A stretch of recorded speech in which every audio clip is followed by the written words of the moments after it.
Ladies and gentlemen, welcome to this webinar from the RSAA. Today, it is my pleasure to welcome four panelists to discuss the future of US relations with Asia. It is a big subject and one that will inevitably be influenced by the final outcome of the US presidential election. As we meet, the result is unknown and could go either way. Some results are likely to be contested in the courts, so uncertainty seems certain for some time. What is clear is that the race is a close one. If Vice President Biden is the eventual winner, he will have to take account of the clear popularity of much that President Trump represents. And it seems unlikely that the Senate will leave Republican control. If President Trump wins a second term, continuity would be a reasonable assumption. But what constitutes continuity in this context? President Trump's rhetoric in his international dealings has varied enormously. Is there an underlying consistency of objectives? And although the Senate may remain Republican, the House seems firmly in Democrat control. What significance does that have? And although the US Supreme Court is not a principal player in international relations, if Justice Stephen Breyer were to die in the next 4 years, he is 82, then the re-election of President Trump would guarantee a 7-2 conservative majority, and that would potentially strengthen the constraints on any future Democratic president for decades. On your screens in a second, you will see the latest Bloomberg Forecast, and that, as you can see, I hope is showing doesn't look as though it is sharing actually. Is that sharing? Let me have it was sharing. Okay. Apologies for turning it off. There it is again. As you can see, this shows quite clearly what we knew from the start, that there are certain key states where the results are finely balanced and where the final outcome of the presidential election will be determined. But I want to stress this is not intended to be an event about the US presidential election. It is about the impact of that on US relations with Asia. I'm sharing at the moment a chart. It's a little old. In fact, the latest data in it predates the bulk of the COVID crisis. And it is about President Trump rather than about the United States. But it is still quite interesting in shedding some light on the way the US leadership has been viewed in the last few years across a range of Asian countries. I pretend no understanding of why Mongolia is a particular enthusiast for President Trump or why Laos appears disenchanted. But there's something there perhaps to ponder. Our panelists today, and I will in a moment ask them to introduce themselves, are Brad McGuinn from the University of Miami, James Schwemelin from the Carnegie Institute, Eyck Freymann, currently at Oxford, and Jennifer Staats at the US Institute of Peace. And today, rather than having formal presentations, I'm just going to ask our panelists briefly to introduce themselves, and then we will plunge into a discussion and try a little bit to unpack what the panel think the future might hold in light of the elections that are going on. Jennifer, perhaps I could start with you. Good morning in the US, good afternoon across the pond, and thank you so much for having me today. My name is Jennifer Staats. I am the Director for East and Southeast Asia Programs at the United States Institute of Peace. where we focus largely on conflict prevention and conflict management around the world. And my portfolio is obviously focused on those issues in Asia. Brad, you go next. Hello. Good morning, and thank you for inviting me. Brad McGuinn from the University of Miami, the Department of Political Science, and the Master's in International Administration program here at the University of Miami. James. Good morning, good afternoon. Thanks for having me, Michael. My name is James Schwemelin. I'm a non-resident scholar at the Carnegie Endowment for International Peace, former State Department, former World Bank. I'm a political risk analyst and strategist focused on South and Southwest Asia. And Eyck. Hi, Michael. Thanks for having me. I'm based at the University of Oxford, so greetings from London, where we're about to enter lockdown. I work on Chinese foreign policy, particularly towards the developing world, especially the One Belt, One Road initiative, as well as the history of US-China relations. And I have a book coming out in 2 weeks' time about the Belt and Road, the logic that drives it, the mechanisms that underlie it, and the options that the United States has to respond to it. Thank you very much. And indeed, in that context, it's worth saying that some of the audience may remember that James was a speaker at the conference that the RSAA ran on the Belt and Road Initiative in January of 2019. I wanted to start, if I may, with an extremely broad question, but it is one that I think will be on everyone's mind in Asia, which is, how much difference is the result of the US presidential election actually likely to make? I know that's a very broad question. There's a vast gulf between the rhetorical styles of President Trump and Vice President Biden. But is there really a substantial difference in the policy directions that these two leaders might take holding the presidency? I think let's try and run this as an open discussion. So please feel free just to sort of come in.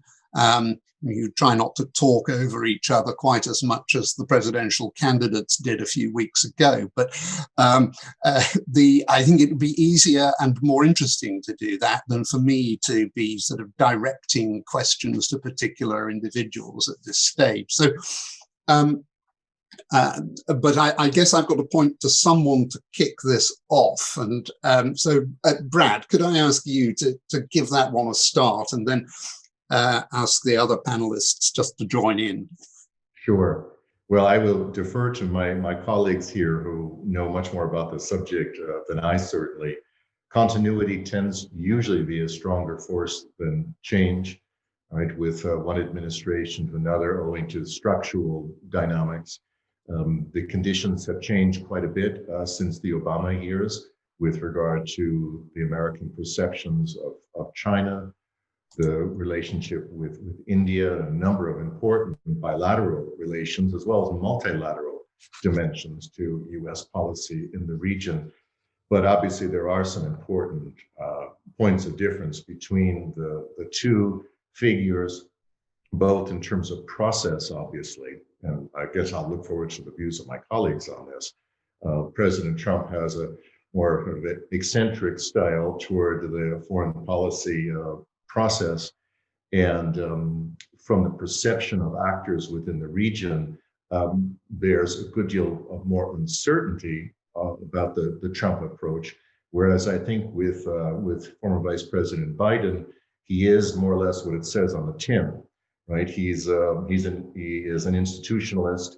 He's a product of institutional thinking, foreign policy process, multilateral arrangements, and my guess is that that would be one of the principal points of difference is an Obama, or rather Biden administration, seeking to reassert the institutionalization of American policy in Asia, albeit recognizing some of the differences from the that have transpired since the Obama administration.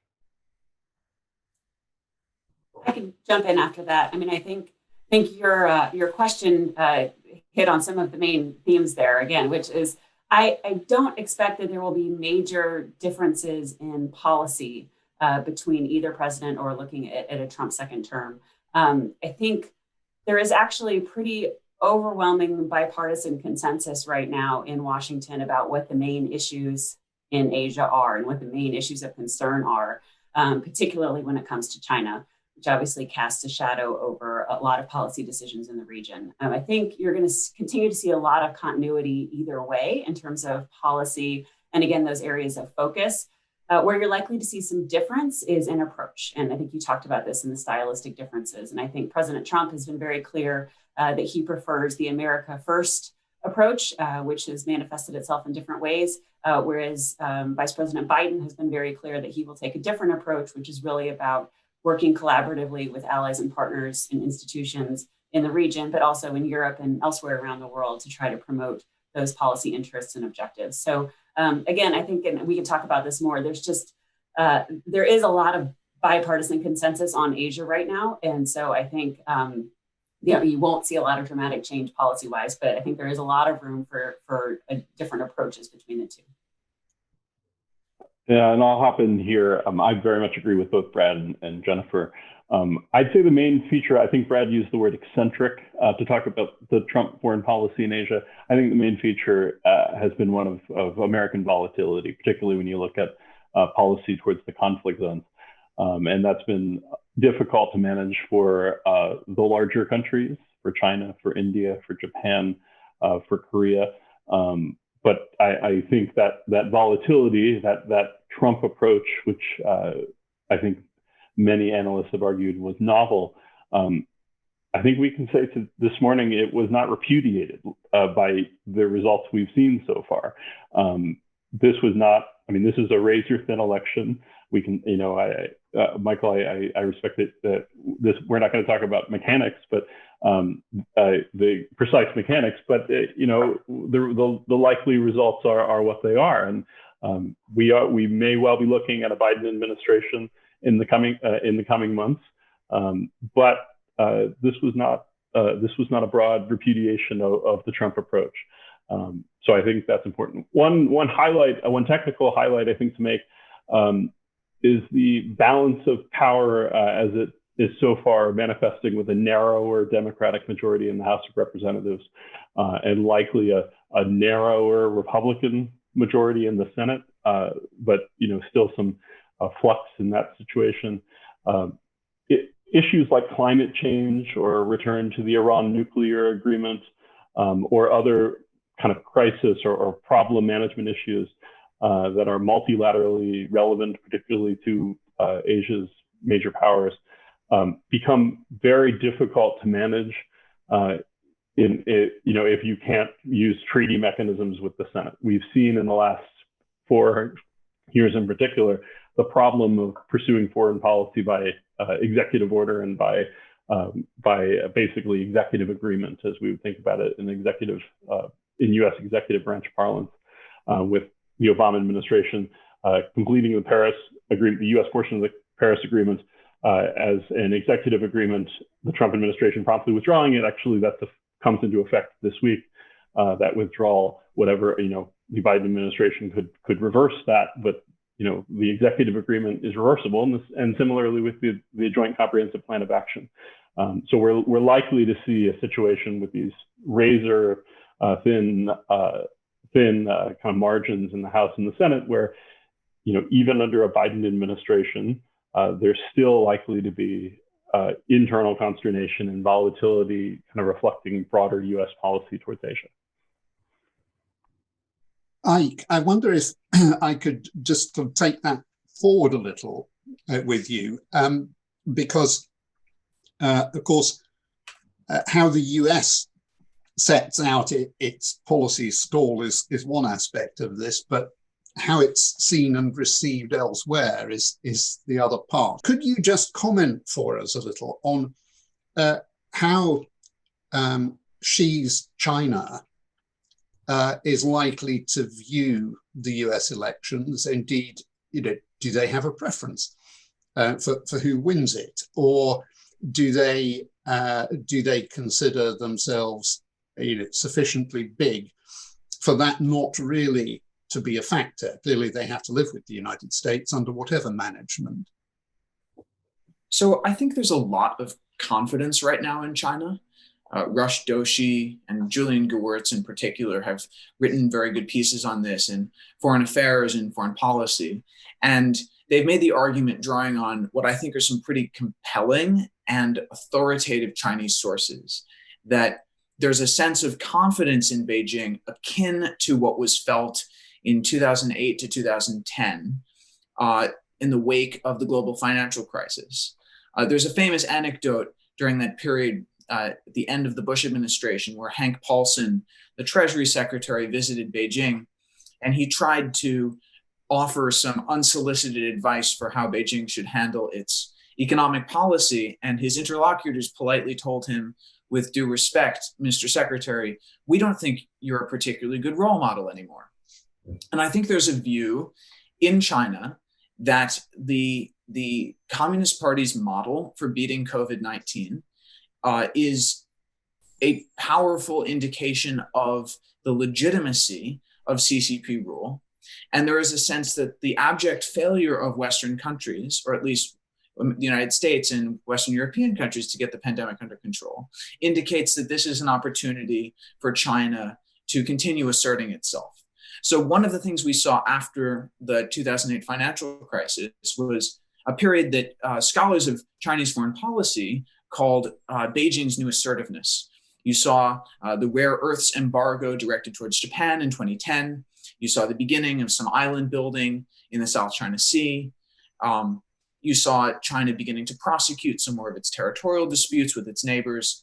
I wouldn't be surprised if we see an emboldened China, particularly if Joe Biden ends up winning by a hair, testing him in the early months of his administration, particularly on Taiwan, which is in a sense, it's a ticking time bomb, because the United States has made a series of commitments to step up its arms sales. And there is a substantial bipartisan contingent in the US Senate that wants to pursue a free trade deal with Taiwan. So I would expect some form of Taiwan crisis. Whether or not it is military in nature is hard to say, but a diplomatic crisis for sure at some point in 2021, which we could think of as Beijing feeling out the new administration. I would also note that if Biden wins, he's likely to be tested by the North Koreans as well. Even though Donald Trump never made any real progress in moving towards the denuclearization of North Korea, and even though there's actually a discussion happening behind closed doors in Washington about whether the time has come to recognize the fact that North Korea is a nuclear state and is unlikely to denuclearize, the North Korean regime sees transfers of power in the United States as an opportunity to assert its influence and its threat, and see if it can bargain for concessions.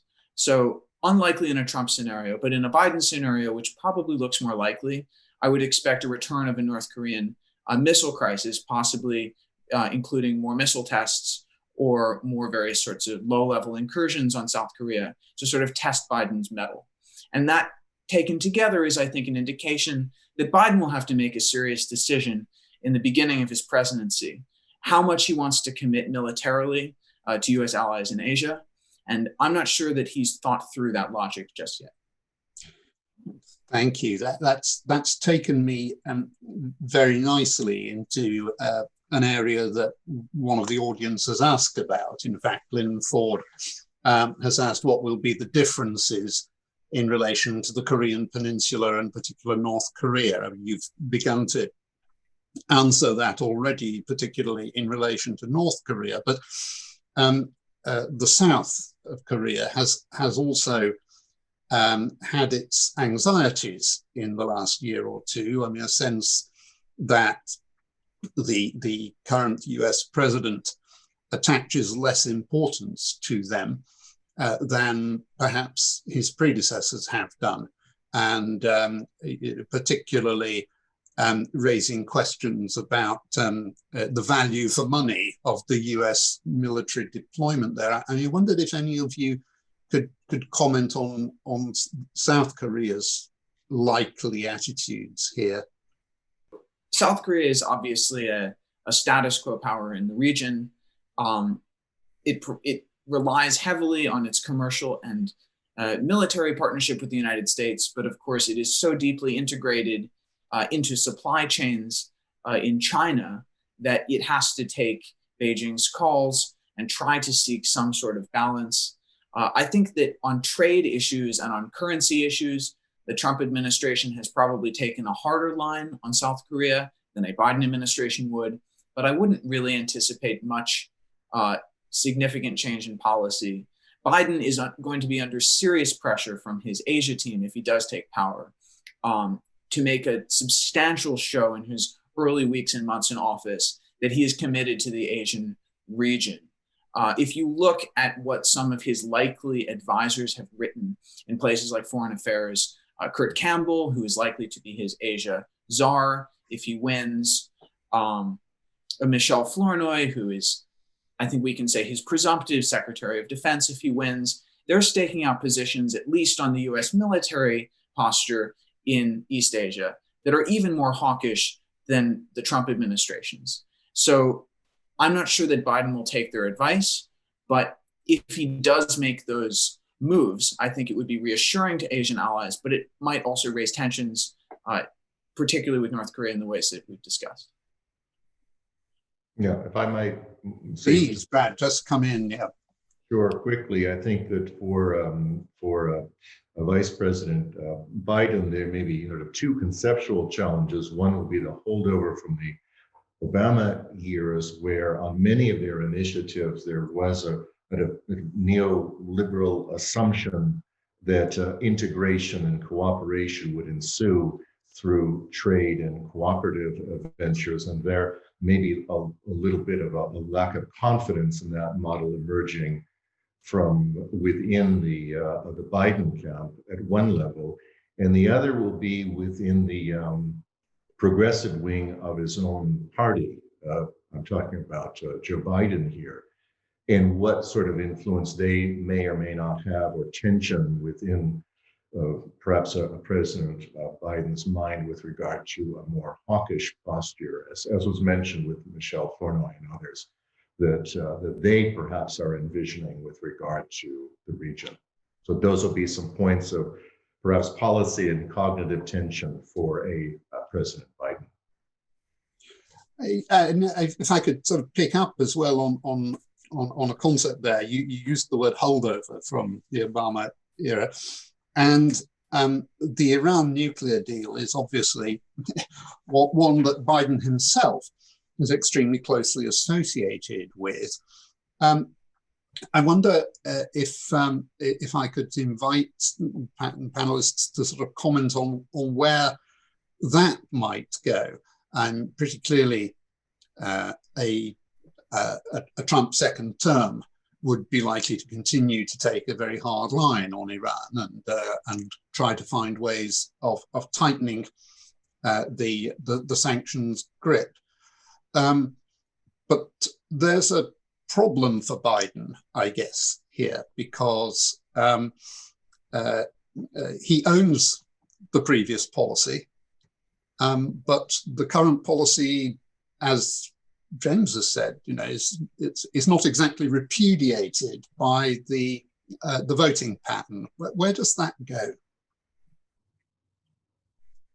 James, do you want to come in? Yeah, so I would say a couple things about Iran and Iran policy. The first thing I'd say is that there's been a lot of talk in the United States with regard to Iran and Russia about these kind of maximum pressure sanctions, kind of sanctions forward tactics. And even Treasury Secretary Steve Mnuchin said about 2 weeks ago that at a certain point, the problem is you run out of people to sanction.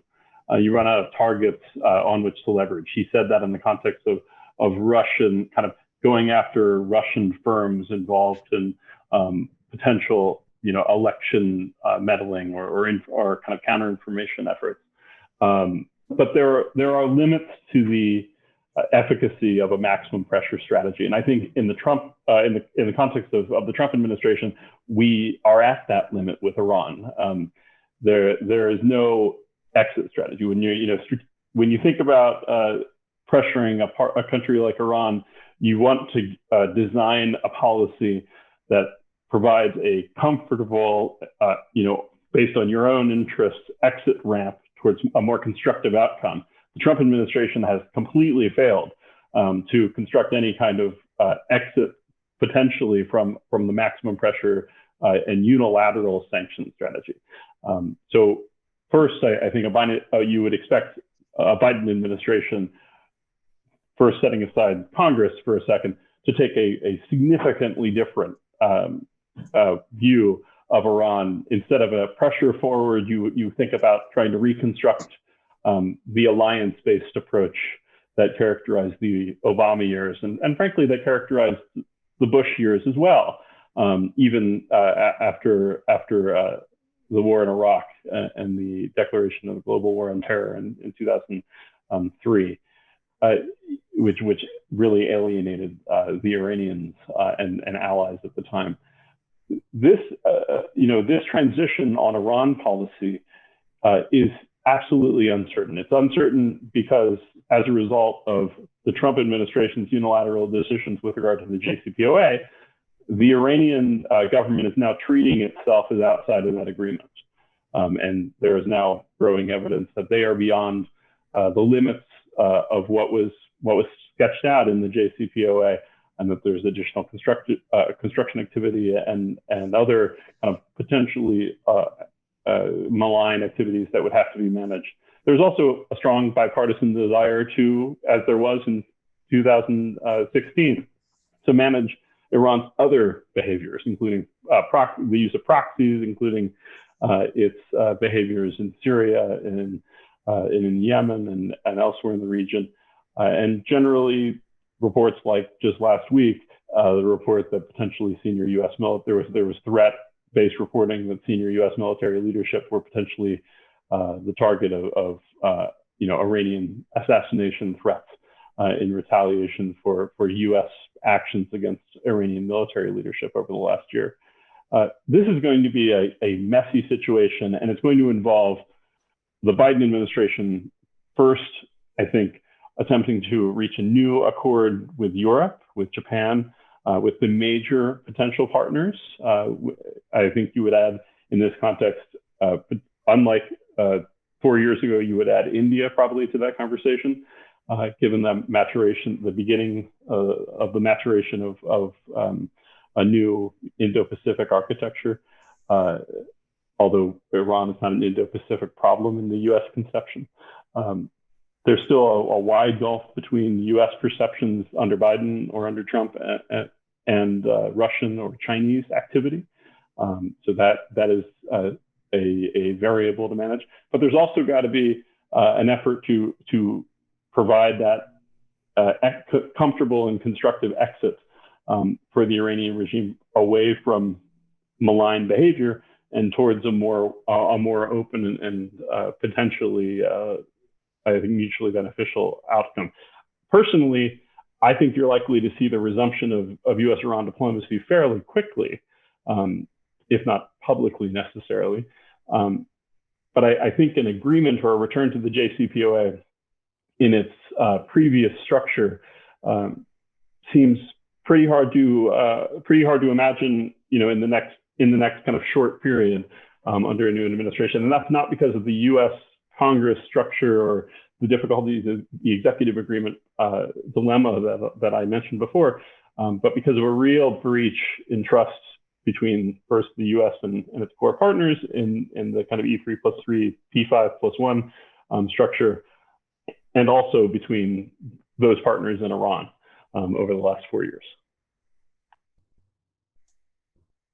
Thank you. I mean, do come in, others, if you would like to, and on that. And could I remind the audience that you have a question and answer button at the bottoms of your screens, and we would love to hear from you. We are getting some questions coming in, but we're keen to hear what you want to ask about. Brad, go ahead. Maybe just a very quick point by way of follow-up. It'll be interesting too to watch if it is a Biden administration, any change in tonality or policy on the Saudi relationship. The Yemen war, obviously, that comes to mind immediately, and that sort of alliance structure that has developed within at least that part of the Sunni establishment within the Middle East, and how that may bear too on the Turkish Saudi UAE competition. So there may be, depending on the composition of a Biden administration, there may be some shifts there as well. Eyck, do you want to come in? Yeah, I'd like to, the friendliest possible way to push back against James's prediction on U.S.-Iran relations. I think that, I agree that you're unlikely to see a return to the JCPOA in its current form, but I also find it pretty hard to see any prospect for the lifting of sanctions in the short term. And this is something that oil markets, if you take them as a relatively sophisticated observer, have been pricing in, that there will be a flood of Iranian oil into the global market. I think that's pretty hard to see. The Iranians have an election coming up in June, and President Rouhani is not on the ballot, which means it is almost certain to be won by an IRGC-aligned hardliner. The IRGC is traditionally very close to China, and the hardline faction, if you remember the policy of Ahmadinejad, Iran followed a look east policy, tried to expand its relations with East Asian powers, but due to US sanctions, selling oils to the Japanese or the South Koreans or the Taiwanese is no longer in the cards. The hardline faction in Iran would very much like to pursue a closer strategic relationship with China. And I think over the course of a 10, 15-year horizon, if one of the effects of the Trump's maximum pressure strategy has been to permanently skew Iranian politics in favor of the hardliners, then you could actually see a Sino-Iranian détente where Iran becomes effectively China's proxy in the region. And that would have pretty significant strategic effects. In the short term, though, I think the Trump administration has shown through Huawei and ZTE that the strict enforcement of secondary sanctions is enough to scare Chinese companies away from doing business in Iran. And so as long as that is the case, it makes very little sense for the Biden administration to offer unilateral concessions in the first few months if they're offering them to a moderate who's likely to lose. Right. I didn't say sanctions would be lifted. I completely agree with that. I said I would expect U.S.-Iran engagement kind of sub rasa to be renewed I think pretty quickly as a beginning to a process. But you're completely right about the likely calendar on the Iranian side of things, and we'll see how the summer plays out. There's a lot of time. Even prior to Rouhani's election, the beginnings of the Obama diplomatic outreach to Iran occurred prior to that election. We're very likely to see an attempt, I think, on behalf of the Biden administration to construct those initial bases for engagement. Whether it's successful or not, as I said, it's a very high risk bet. But I would say, though, that we are already seeing Iranian and Russian, relationships and trade and economic relationships with Iran mature and grow, even in the context of U.S. secondary sanctions. And that is a story that is different than it was 7 years ago, prior to when the international multilateral pressure effort that kind of predated the Iran negotiation. When that context was constructed, Iranian and Russian compliance with the multilateral kind of structure was a key part of it. And today, that context does not exist. Jennifer, could I come to you and ask you, this is a specific question from the audience. Would a Biden administration deal with China differently? And if so, how? Great question. I mean, I think this is, as I said in the beginning, I think there's real bipartisan consensus in Washington right now about the challenges that China presents to U.S. interests in the region. And so because of that, I don't think you're going to see a dramatic shift in policy.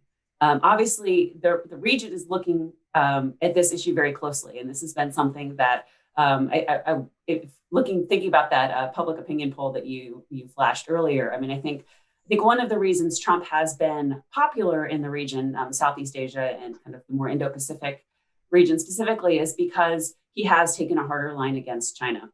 And I think the rest of the region is looking out to see if the next president, whether that's Trump or Biden, will continue that tone and continue that approach.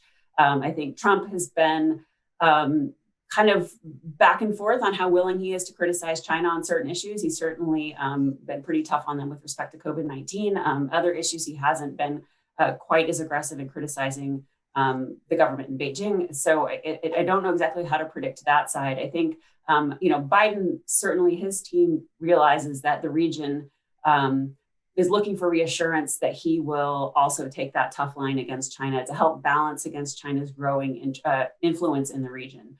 And I think you've seen him take some initial steps to offer that reassurance. There was an op-ed recently in a South Korean paper, an op-ed in a Taiwanese paper, trying to show his commitment to the region and his willingness to stand up to Beijing where necessary. Again, I think it's a bit of a tight walk because these countries don't want to be asked to choose between Beijing and the United States. They want to be able to kind of have relationships with both and get what they can from those relationships. But they do want to make sure that the U.S. is there to balance. And I think that's the big question that people are asking right now in the region is looking for that reassurance that Biden will be willing to do that. There are some questions about whether Biden's policy in Asia would be the same as Obama's policy in Asia. And I just don't think that's the case. I think the situation in Asia has changed since 2016, certainly since 2008. China's behavior in the region is very different now than it was 4 or 12 years ago.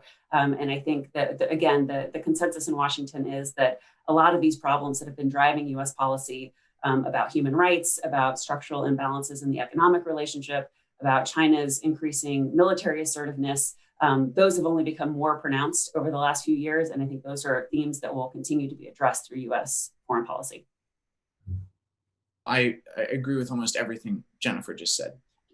But I would add, one of the features of the Asia-Pacific security environment since 1945 is that, unlike in Europe and the North Atlantic, there has never been a NATO equivalent. There was an attempt at one called SEATO in the 1950s, but it never took off for a variety of reasons. Now, I say this as someone who has no love lost for the Trump administration. I think when the history of the Trump administration's foreign policy is written, the Indo-Pacific strategy, both its conceptualization and its implementation, is going to be remembered as a strategic masterstroke and one of Trump's most lasting legacies. What the administration has done through the Indo-Pacific strategy is come up with a concept that can get the Indians, the Japanese, and the Australians on board with a single security concept for both the Indian Ocean region and the Asia-Pacific region, which makes it possible to link these two domains strategically and administratively for the first time. And I think the proof that this is a compelling framework is that just yesterday, the German defense minister, Annegret Kramp-Karrenbauer, said that she wants Germany to take on a more active role in the Indo-Pacific framework, including participating in joint exercises.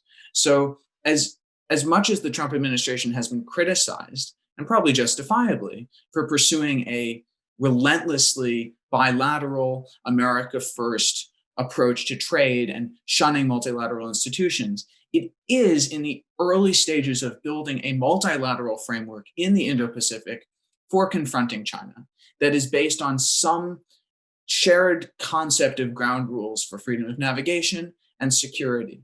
And I think the question will be, under a second Trump term or under a Biden administration, is how that gets institutionalized and how effectively the security aspect of the Indo-Pacific strategy, which seemingly most of American partners can agree on, and whether that can be linked to a trade strategy as well.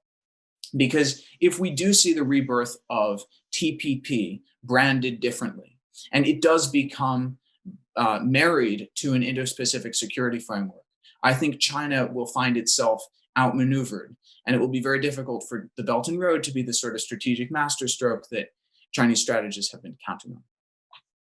I would label the Trump administration's approach as one of continuity, not kind of not really innovation so much.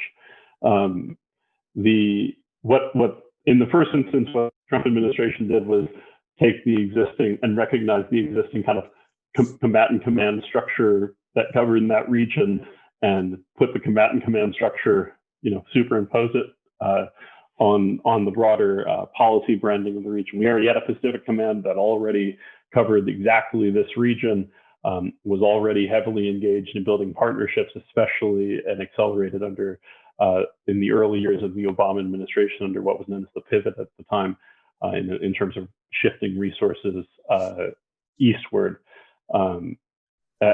The Trump administration's approach, I think, matured that direction of policy that we've seen going for a long time, and I would say is likely to continue. There's a pretty broad bipartisan consensus on the need to kind of build out this region's strategy.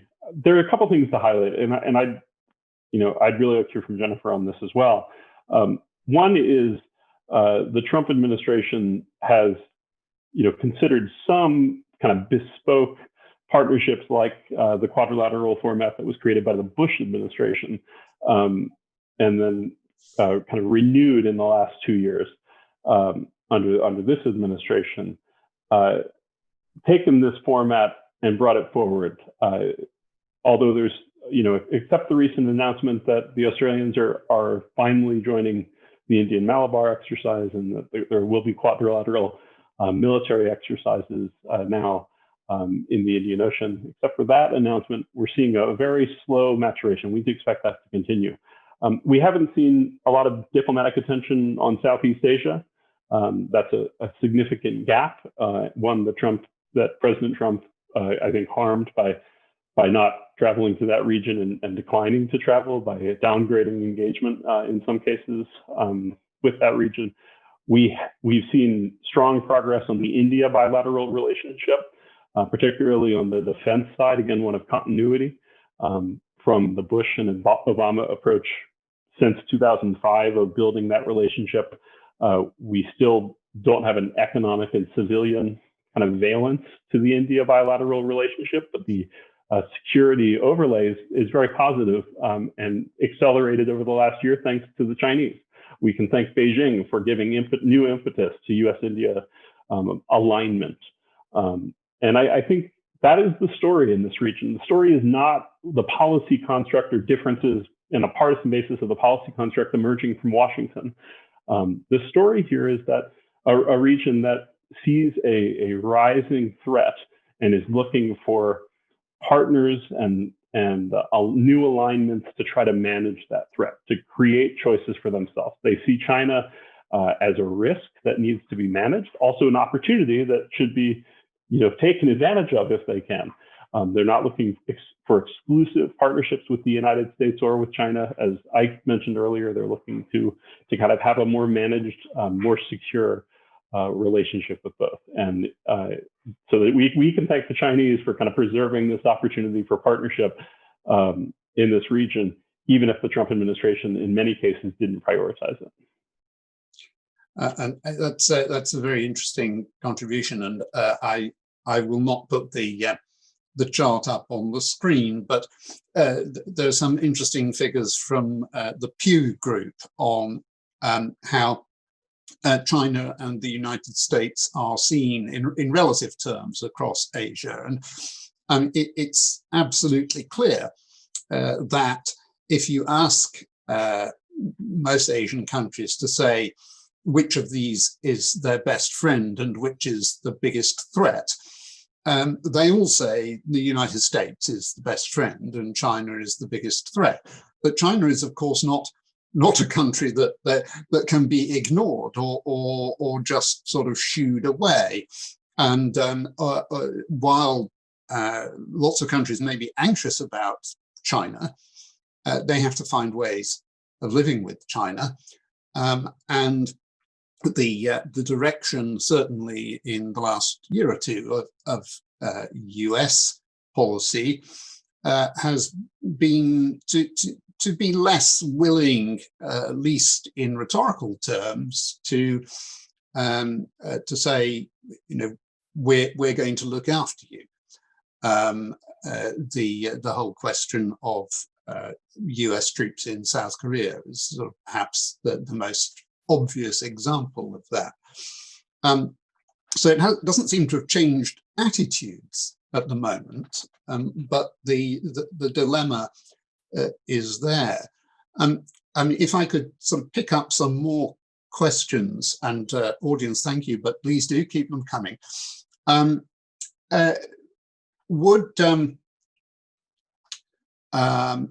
This is just sticking, I guess, mainly with China at this point, but on issues of technology and human rights and decoupling, and indeed climate change, would a Biden administration be different?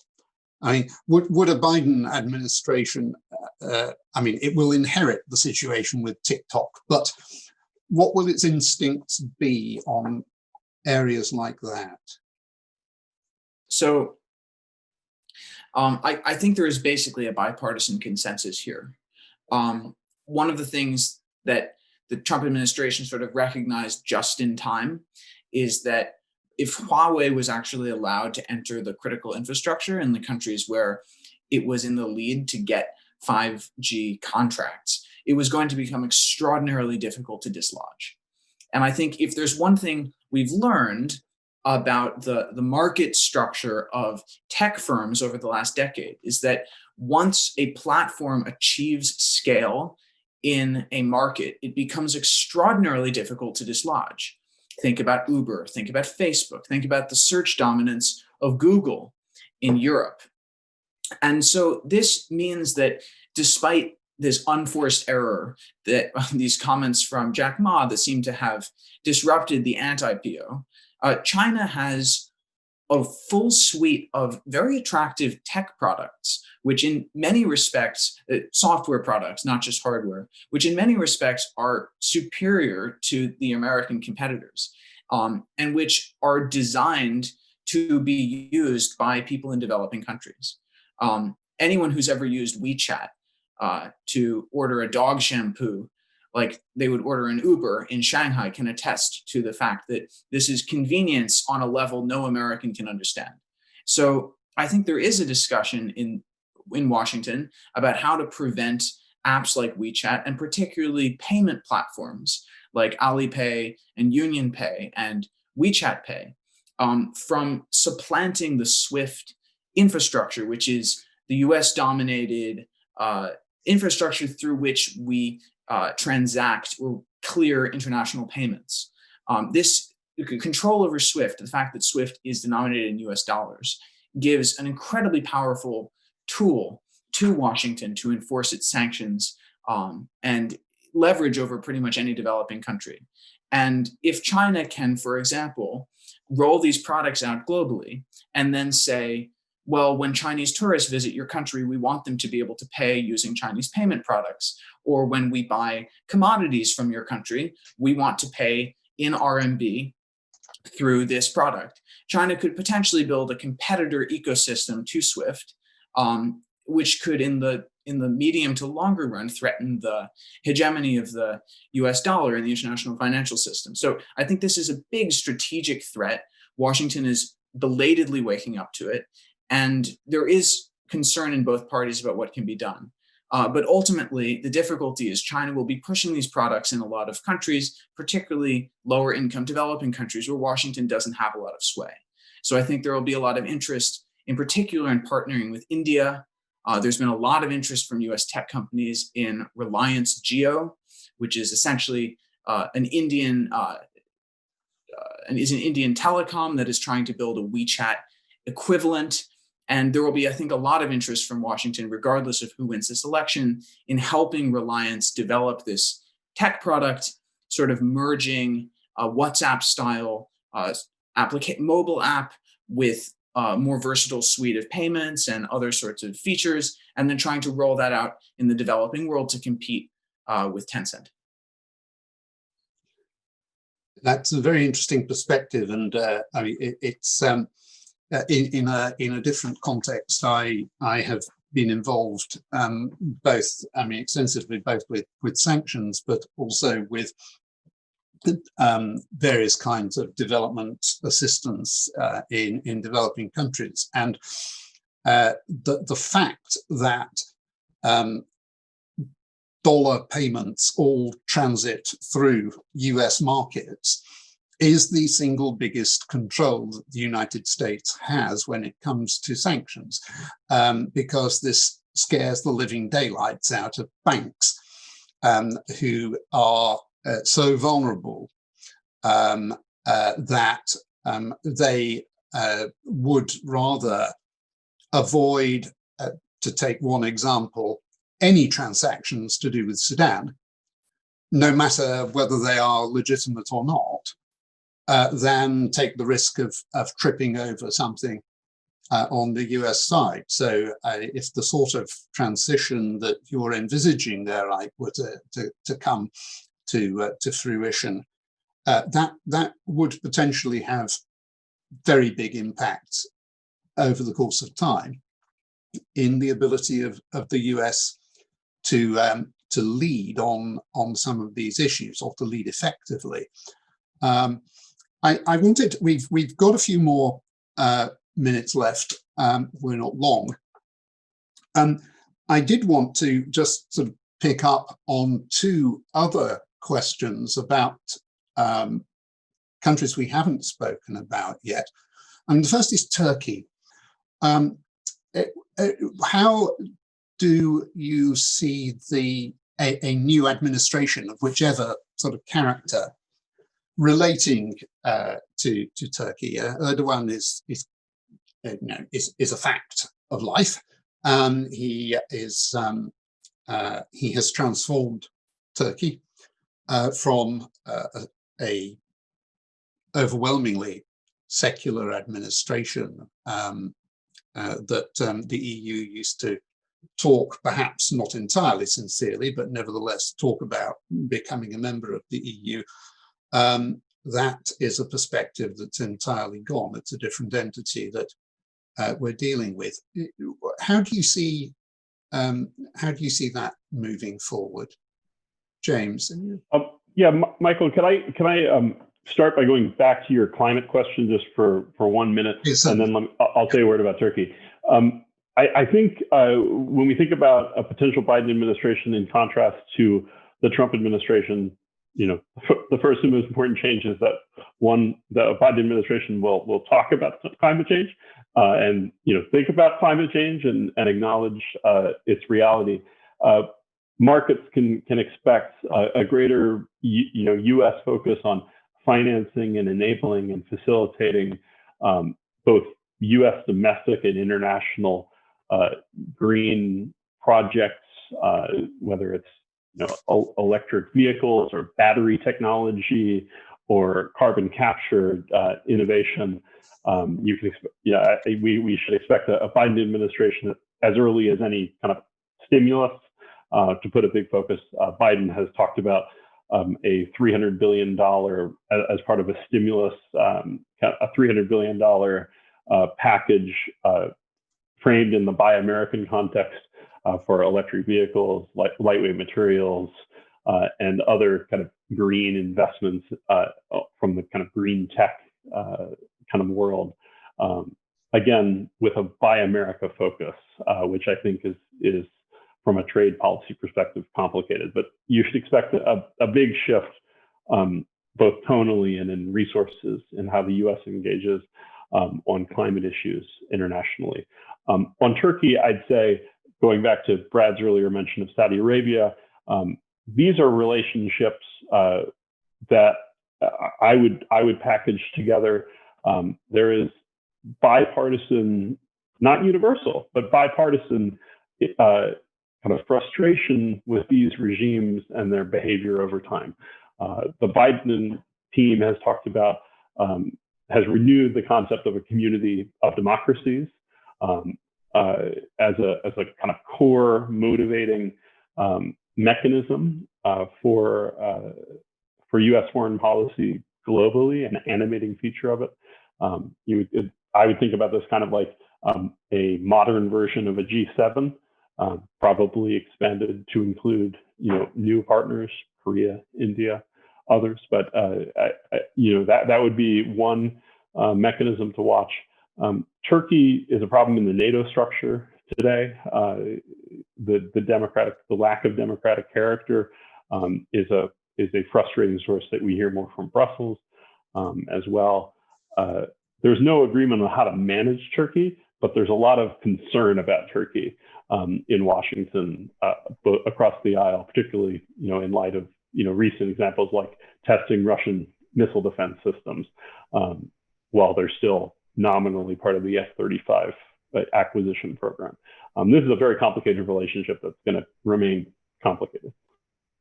I would agree with that. That's a vexation all the way around the Turkish relationship. I do think it bears on the Saudi question in terms of the intra-Sunni divisions within the Middle East, the UAE, Saudi Arabia, the Libyan conflict, Syria, of course, a number of different areas of contention. I would like to highlight also the point that James made about, and this may be more a rhetorical point, or there may be a substantive dimension to it, and that is the emphasis on democracy, League of Democracies and all that. And it's sort of interesting because it's one of the first times now in several administrations where there's been a strong sort of normative statement with regard to U.S. foreign and security policy. And that might be quite interesting in terms of the Middle Eastern dimension, but also the Asia Pacific aspect of it as well. Perhaps at least an attempt to add a normative dimension to the logic of power that seems to be animating the coalition trying to resist or check the China rise as well. Brad, thank you very much. Just for the benefit of the audience, Jennifer has to leave now, but can I just, Jennifer, give you the mic for a moment before you do? Sure, and thanks again for having me. I guess just one last comment I would make before I go. Thinking about potential differences in policy going forward, I just wanted to make the point that I think the U.S.-China relationship, the bilateral relationship, is the worst it's been in decades. And I think this is not a problem that's going to be resolved after the election. There was some who thought this was that the relationship was so bad because of Trump. I don't think that's true. As I said, it's a bilateral issue. There are some who think that it might be better under Trump than it would be under Biden. I don't necessarily think that's true either. I think there are just so many structural problems that have been festering for so long, and those have just been exacerbated by China's growth, China's growing influence, and particularly the COVID-19 crisis. So I just think, official levels of communication have atrophied almost entirely. Obviously, we've seen just over the last 6 months how bad relations have become with, kicking out journalists, closing consulates, trade war, all these other things that have been going on. And none of that is going to magically change once a winner is announced. I think there is real hesitation really on both sides to pursue any sort of meaningful cooperation. And there's such deep distrust in the relationship right now that it's going to take a significant effort on the part of whoever the next president is, but also in Beijing, to try to find ways to rebuild that trust and cooperate on some of these issues in a meaningful way. There are huge global problems right now that require the US and China to work together. There's just no way that we can solve them if these two countries don't work together. And I think that it's going to be incredibly hard to do no matter who the president is.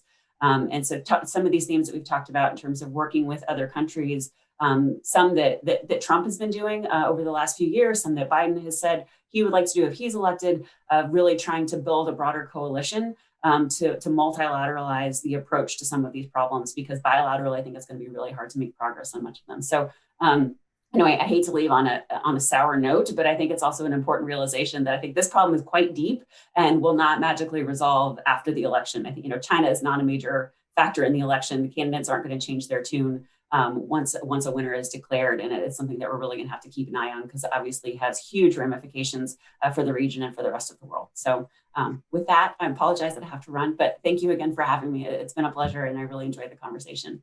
Jennifer, thank you very much, and we will invite you back before too long. Thank you. Thank you. I'm just going to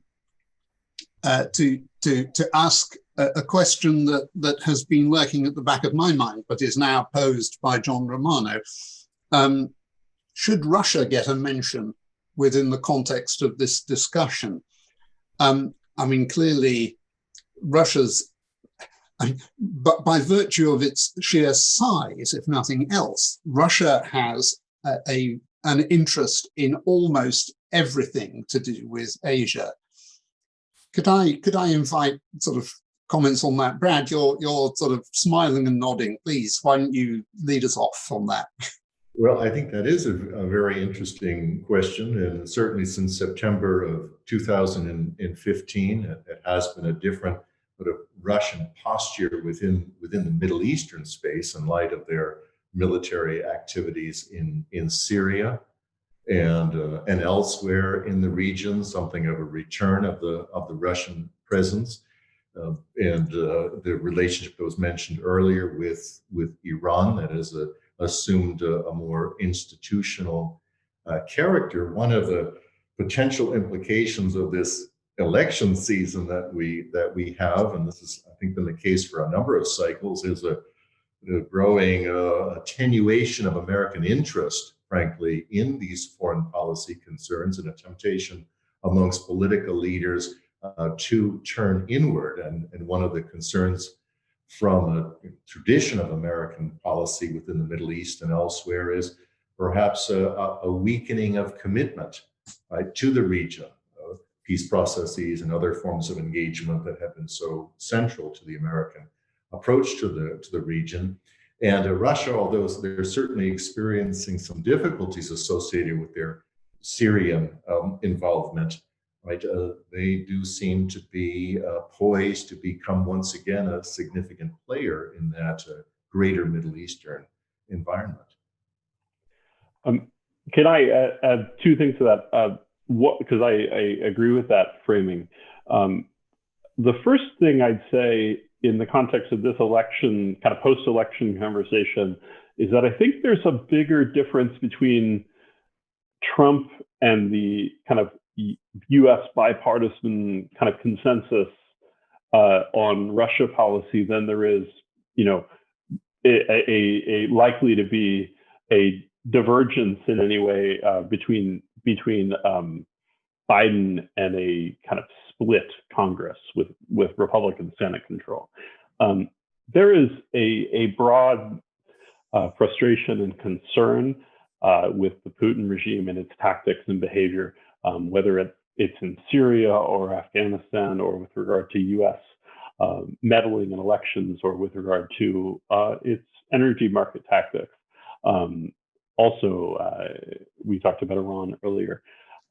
The second thing in that context I'd say is I talked earlier about the structuring of the U.S. sanctions regime under the Trump administration and the limits of that structuring. To connect that comment to what Eyck said a few minutes ago, one of the effects of the U.S. sanctions regime is to give Russia no other choice but to partner very deeply with Chinese technology and financial companies. And the story of increasing economic and technological alignment between Russia and China over the last 4 years, and the trend in that direction is one that's notable, and it's going to make it harder for the U.S. to, through sanctions, put pressure on Moscow for its behavior. Doesn't mean China and Russia are going to agree. There are many structural reasons why they have divergent opinions and why they are likely to, in important ways, diverge and be frustrated with one another at times. But one of the effects of a kind of a blanket pressure approach to these relationships is if you don't give them a constructive off-ramp that kind of as part of the international community, they'll create a separate system. And as Eyck said, that separate system is likely to be defined in partnership with China under, whether it's the RMB currency denomination that China's been rolling out kind of as part of its Belt and Road initiative over the last 6 years in particular, or whether it's deepening security relationships. Eyck, come on in. I can see you're looking for that. So, first of all, I'd like to respond to a point that was made earlier, I think by both Brad and James in various respects, which is that if you actually look at the Biden campaign's foreign policy platform, or if you look at what senior Biden advisors have said will be their outlook, it's essentially to build an alliance of democracies against China and to prevent the democratic backsliding that we've seen in so many regions of the world over the last 5 years. Now, if you're anybody like me, that would sound quite attractive in theory. But what I suspect the Biden administration will find is that that is actually a suboptimal strategy if the primary goal of US foreign policy is competing effectively with China. Because in order to compete effectively with China, we're going to have to do business and cooperate in various ways with countries that are either autocratic or only semi-democratic. I think the most obvious example is India, which is experiencing democratic backsliding in all sorts of ways. Most disturbingly, I think, in the political influence of the Modi government on the judiciary. But the United States doesn't really have a choice. The entire Indo-Pacific framework hinges on a strong US-India relationship. And I think particularly with Kamala Harris as vice president, it's pretty hard to see the Biden administration bringing sticks rather than carrots to try to influence New Delhi's behavior. As troubling as some of these human rights reports are out of India, it's just not in the US national interest to let that dominate the bilateral relationship. I think also, if you look at Turkey, if you look at Brazil, the Philippines, these are countries that have experienced different kinds of democratic backsliding, but which we will have to work with if we want to avoid getting sucked into another conflagration in the Middle East and need to maintain a balance of power there. Or if we simply want to compete with China and prevent the expansion of Chinese corporate power into Southeast Asia and Latin America.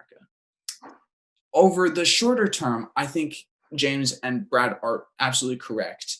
The prospects for US-Russia détente certainly seem grim. One reason is that this was alluded to before, most of the sanctions on Russia are legislative sanctions, which mean they're extraordinarily difficult to repeal, and a president can't do it alone. But I suspect that over a longer time horizon, you're going to see the Russians recognize more common interests with the United States than one might expect in managing the growth of Chinese power.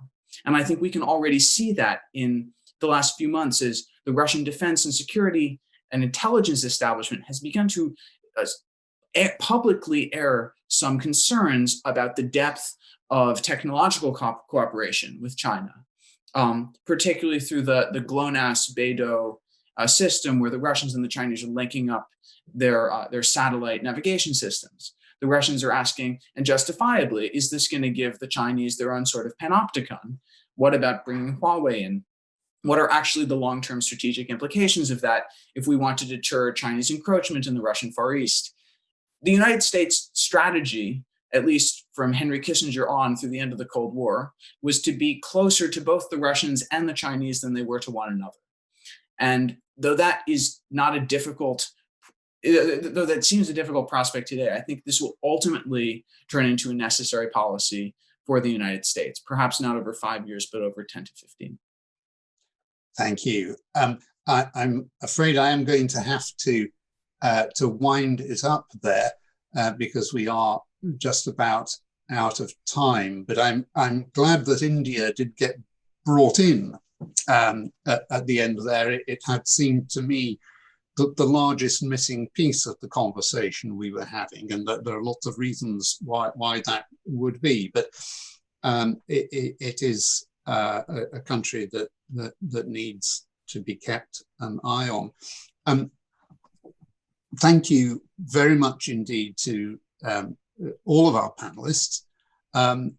This is a conversation that I can tell could have carried on for some considerable time yet. I think perhaps what we need to do is ask you back, perhaps at some point next year, when with luck we will know what the outcome of the presidential election has been, to talk about realities rather than hypotheses. For anyone who is wondering, no final result to the election has emerged in the hour that we have been online. I'm just sort of looking at Bloomberg's screen here. It hasn't changed at all. So what we've been discussing is not yet out of date. So, I mean, once again, thank you very much. Thank you to the audience as well. Thank you for some excellent questions.